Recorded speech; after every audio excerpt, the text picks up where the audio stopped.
Hello guys, আসসালামু আলাইকুম। এখন আমি আছি বান্দরবান তানসি নিউ মার্কেটের ভিতরে বাতের হোটেলে আছি। এই হোটেলের নামটা বলা হয় আপনার নাইম মোল্লা হুজুরের বাতের হোটেল। তো আমরা সেই হোটেলের মধ্যে আছি।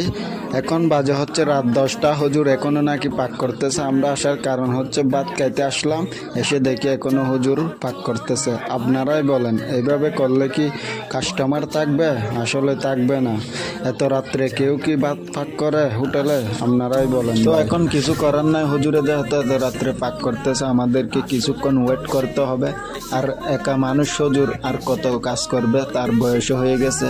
সে বলতেছে এখানে কি কি রান্না করেছি এগুলো একটু দেখানোর জন্য। তো এখানে আছে হচ্ছে সবজি, আর এটা হচ্ছে মাছ, আর এটা হচ্ছে তালাপিয়া মাছ।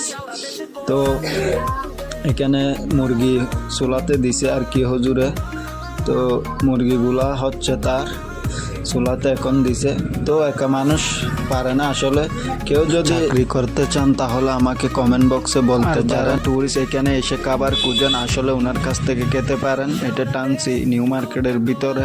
ওনার খাবার খুবই ভালো, ভালো তেল ইউজ করে। উনি পাম তেল ইউজ করে না, আর চারিদিকে পাম তেল ইউজ করে। আর এদিকে আমার বন্ধুরাও খাবার খাচ্ছে, দেখুন কত মজা করে। ওনার খাবারগুলো কিন্তু খুবই মজা, আর দামও খুবই কম।